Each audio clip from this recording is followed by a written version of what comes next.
E aqui tá no problema 5, número primo. Eu botei número ímpar, foi um erro meu, né? Mas é número primo. Então, tem a função chamada is primo. E, para quem não entendeu do is, porque is em português significa é. Aí seria na verdade é primo. Então, a função que verifica se o valor é primo. Só que o é tem acento. Como tem acento, não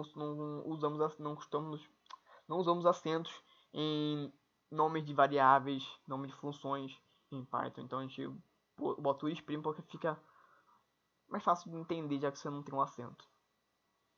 Que receba o número inteiro n, sendo n maior que 2, e diga se o número é primo ou não. Os números primos são números naturais maiores do que 1, que são divisíveis por 1 e por ele mesmo. Ou seja, se o número é divisível por qualquer número além de 1 e ele mesmo, ele não é primo. Uma outra observação, né? Pode dizer também que isso aqui foi uma observação que eu coloquei para vocês. E aqui é outra observação. Um número m é divisível por n.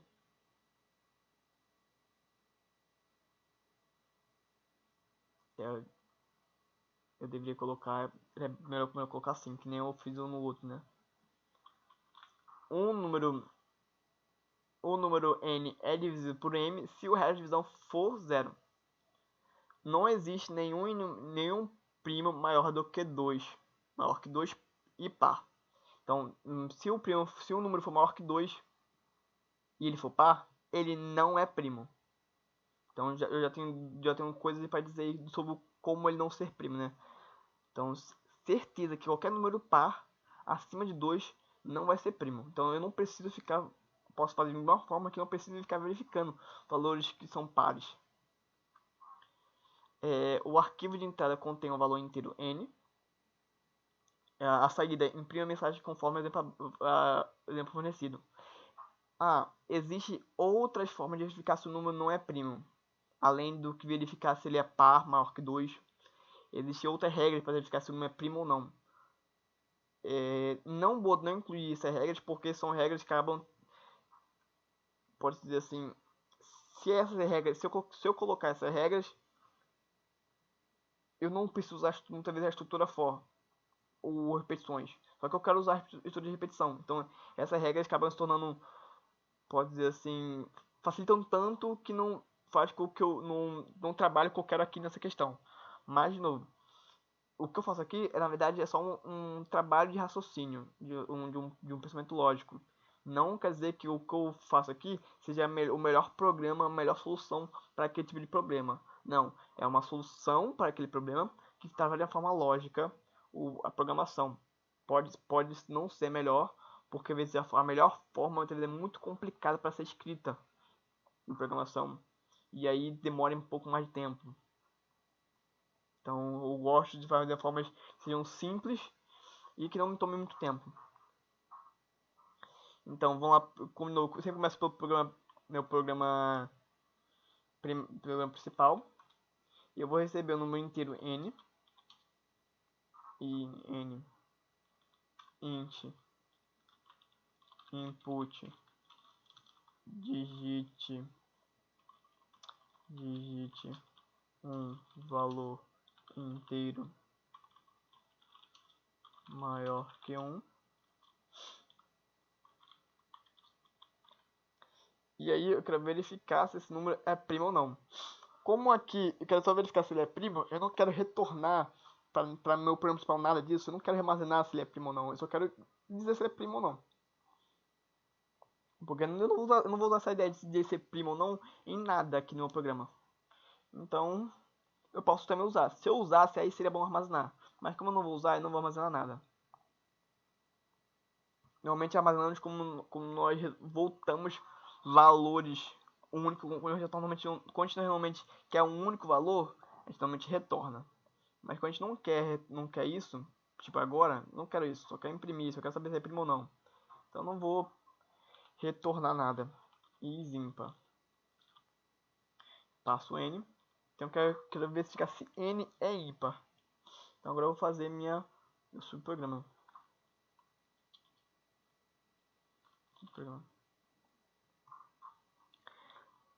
Então meu subprograma vai ser def e espaço isImpar. Então assim estou definindo a função. Um único parâmetro. E aí no final eu não vou retornar para mim nada. Então já disse aqui que eu não vou retornar nada. Minha função aqui já está finalizada. Agora só preciso colocar o que eu quero, os procedimentos que eu vou para ser feito, né? Então, se n for divisível por 2, por que divisível por 2? Porque todo número par é divisível por 2. Então, se é divisível por 2, ele é par. Se ele é par, eu não quero, vou botar assim para mim, vou printar o número não é primo. Então, se ele já é par, então eu nem quero saber dele. Eu só quero trabalhar se ele não for par. Então, se n não é divisível por 2, ou seja, ele é um número ímpar, aí eu vou verificar se ele é primo ou não. Então, eu quero verificar se ele é primo. E aí o que eu posso fazer? Eu posso verificar todos os números entre 2 e ele mesmo. Porque, como eu disse, ó, ele é, ele é o meu primo se ele for somente divisível por si ou por 1. Se ele for divisível por qualquer valor que não seja 1 e ele mesmo, ele não é primo. Então, qualquer valor acima de 1 e menor que n, que seja divisor de n, quer dizer que n não é primo. Então, vamos tentar escrever essa ideia aqui no computador agora. Mas é a seguinte coisa, eu vou fazer um for de m em range de 2 até n. Porque aqui não entra 1 e nem entra n, né? Porque o 1 começa em 2 e ele para antes de n. Então, if n divisível por m,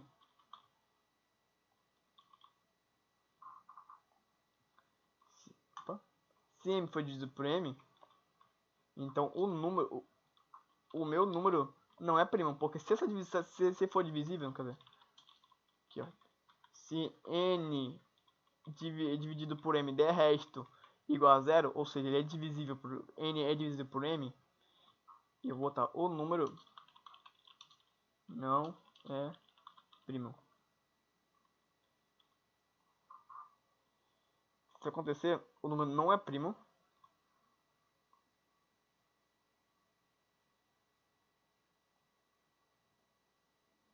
E se isso acontecer, eu não quero nem saber o resto. Eu não quero nem saber do resto. Não quero saber de nada. Dou um break e paro completamente com o meu for. Não quero saber. Se isso acontecer, se n, eu não quero nem verificar se ele é divisível por outros valores ou não. Se ele for divisível por um valor em m, eu quero que dá break. Então, e é isso no final. Depois disso tudo, depois de toda essa repetição, e ele não entrar nessa condição aqui, então se n não for divisível por nenhum valor entre de 2 e até n menos 1, então no final vou imprimir o número é primo. Então, na verdade, eu estou verificando, na verdade, o que eu estou falando aqui, eu estou tentando verificar se o número é divisível por m. E aí eu verifico isso tudo. Se n não for divisível por m, sendo e m variando de 2 até n menos 1, então quer dizer que o número é primo. Opa, botei ímpar aqui em cima, né? Aqui, de novo com essa ideia de ímpar. Então aqui vai ser o meu programa, subprograma. Aqui é uma forma de fazer isso aqui. Pode fazer de outras formas também se quiser. E agora eu posso tentar verificar aqui, ó. 127 é ímpar. Opa. Não, calma. Tá, eu botei aqui errado, né? Primo. E eu de novo essa ideia de ímpar. 127. 127. 127 não é primo. Opa, porque aqui em cima eu não coloquei, ó. tem que colocar direitinho a condição, senão a condição pode acontecer algum problema, né? Que no caso, se n dividido por 2 der 0 igual a 0, der o resto igual a 0, né? Quer dizer que o número é um número par, então ele não é primo. Então agora eu vou rodar isso aqui de novo e vou fazer o teste. Aqui o número é primo. Posso fazer isso agora, copiar isso aqui e fazer isso mais 3 vezes. Então 58. Automaticamente ele diz que o número não é primo, porque ele é par. Eu vou testar também com 311. 311, ele diz que é um número primo. E eu vou testar agora com o número aqui, 99, que é um número ímpar. Mas mesmo assim, o número não é primo, porque ele não fez o break aqui. Tá, aí você vê que agora no exemplo, eu testei com os 3, deu certo. Mas com o 99 não deu certo, por quê? Não vou ficar porque não deu certo. Ele deu que o número certo, o número 99 é primo. Vamos ficar por que isso? Tá, 99 ele não entra aqui, então ele vai pro else. Então no else ele vai fazer repetição. Ele faz essa repetição aqui, ó, e ele verifica que o número o número não é primo, porque ele dá o break. Porque ele, ó, se ele passou por se ele eu fiz o teste com o if e o número é ímpar, ele não imprime isso aqui. Então ele vai pro else. Aí dentro do else ele vai fazer as repetições do for. Essa repetição é feita até que ele encontre um divisor. Se ele encontrar o divisor, ele vai falar que o número não é primo, vai dar o break. Ah, só que é o seguinte, o break ele para o for. Então, logo que ele pare o for, ele vai fazer uma ação de imprimir. Eu não quero que depois que ele verifique que existe um divisor, que ele saia do for e imprima isso aqui. Eu quero que quando ele encontre um divisor, ele pare totalmente o meu subprograma. Então, para isso, eu vou botar o seguinte, eu vou botar return none. Por quê? Porque independente se tiver ainda mais repetições, esse return none vai fazer o seguinte, ele vai finalizar o subprograma. Mas aí também tem um erro meu. Então ele vai finalizar o subprograma, porque ele já disse que o número não é primo, então finaliza o subprograma e eu continuo normalmente a minha tarefa. Então vou testar aqui no 9990. Vou testar aqui no 9990 novamente. Vou testar o 99 novamente. E aqui, ó, o número não é primo e não imprime aqui o número é primo. Exatamente por isso. Então essa é uma forma de eu conseguir, tem que avaliar se o programa está da forma correta ou não. Então ele foi no if e o if não entrou no if porque o número é ímpar. Se ele é ímpar, isso aqui dá falso. Ele vai entrar no else, vai fazer o for, faz o for, ele encontra um divisor, e se ele encontrar um divisor, ele imprime o número não é primo e retorna pra gente nada. E assim finaliza o subprograma. E ele não realiza essa ação assim de imprimir o número é primo. Essa ação aqui só vai acontecer se as repetições acontecerem sem que ache algum divisor, né? Que essa condição aqui não dê verdadeira. E assim ele vai imprimir esse aqui, o número é primo. Pode testar, vou testar aqui de novo com 127, que é um número primo. Ele vê que ele finaliza a repetição sem entrar no if, sem essa condição da verdadeira. Essa condição sempre dá falsa em todas as repetições do for. E assim ele diz que o número é primo.